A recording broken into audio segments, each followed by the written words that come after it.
খুবই ভাল লাগে। আর we met more as public figure. বাংলাদেশের প্রধানমন্ত্রী তারেক রহমানের সঙ্গে ভারতের রাষ্ট্রদূত দীনেশ ত্রিবেদীর সাক্ষাৎ, কি নিয়ে কথা? I am not a diplomat.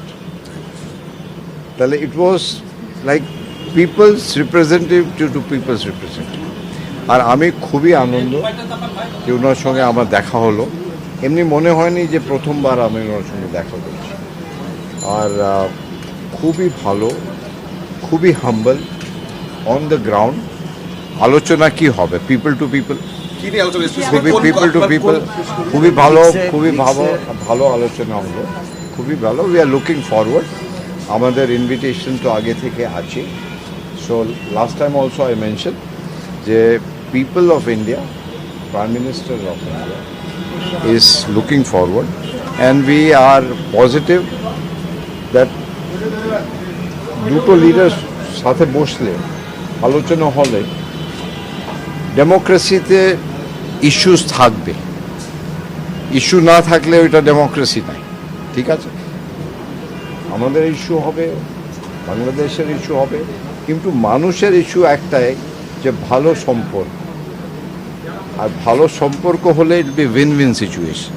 আর এইটা আমাদের যা হিস্টোরিক্যাল আছে ওইটা তো আপনি বদলাতে পারবেন না। আমাদের নেবারহুড তো বদলাতে পারবে না, হিস্ট্রি বদলাতে। আমি সবসময় বলি যে we don't only share the border, we share dreams. এদিনের সাক্ষাতে ছিলেন বাংলাদেশের বিদেশমন্ত্রী খলিলুর রহমান এবং প্রধানমন্ত্রীর উপদেষ্টা হুমায়ুন কবিরও। সম্পর্ক স্বাভাবিক কবে নাগাদ হবে এবং গঙ্গা চুক্তি নবায়ন আমাদের জন্য একটা বড় মাথা ব্যথা। প্রধানমন্ত্রীকে তারা 2 দফা দাওয়াত দিয়েছেন, 1 দফা ব্যক্তি প্রধানমন্ত্রী হিসেবে আর 1 দফা বিগ স্টেটের প্রধানসে।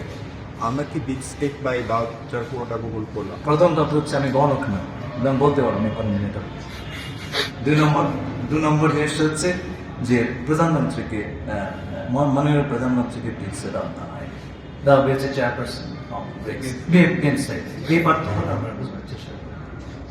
এর আগে ভারতীয় প্রধানমন্ত্রী মিস্টার নরেন্দ্র মোদী আমাদের মাননীয় প্রধানমন্ত্রীকে একটা চিঠি লিখেছিলেন এবং সেই চিঠিটি আমাদের সরকার গঠনের দিন হস্তান্তর করা হয়েছিল। সেখানে তিনি আমন্ত্রণ জানিয়েছেন, 3 তারিখ তো আমন্ত্রণ একটা আছে। আজকে প্রধানমন্ত্রীর সাথে সরাসরি দেখা হয়ে সেই বিষয়টি আলোচনা হয়েছে, এমন কোন বিষয়ে আলোচনা আছে কি বাংলাদেশ? না, আমরা এখনো এই বিষয়ে কোনো সিদ্ধান্ত নিই। আগামী সেপ্টেম্বরের দ্বিতীয় সপ্তাহে দিল্লিতে আয়োজিত হবে ব্রিক্স সামিট। অংশ নেবে ব্রাজিল, রাশিয়া, ভারত, চীন ও দক্ষিণ আফ্রিকা। এই সামিটে সভাপতিত্ব করবেন ব্রিক্সের বর্তমান চেয়ারপারসন নরেন্দ্র মোদী। সেখানে প্রতিবেশী দেশ বাংলাদেশকে আমন্ত্রণ জানিয়েছে ভারত। শেখ হাসিনাকে নিয়ে টানাপোড়েনের মধ্যেই এই পদক্ষেপ স্বাভাবিকভাবেই বাড়তি গুরুত্বের। ভারতের তরফে প্রতিবেশীর সঙ্গে সম্পর্ক মসৃণের চেষ্টা। নরেন্দ্র মোদীর বার্তাবাহক হিসেবেই তারেক রহমানের কাছে দরবার রাষ্ট্রদূত দীনেশ ত্রিবেদীর। সাড়া দেবে বাংলাদেশ? সরকারিভাবে কোনো সিদ্ধান্তের কথা এখনও জানানো হয়নি। তবে বাংলাদেশের একটি দৈনিক সংবাদপত্রের খবর, সেপ্টেম্বরের ব্রিক্স সম্মেলনে আসবেন না তারেক, তবে আশাবাদী ভারত।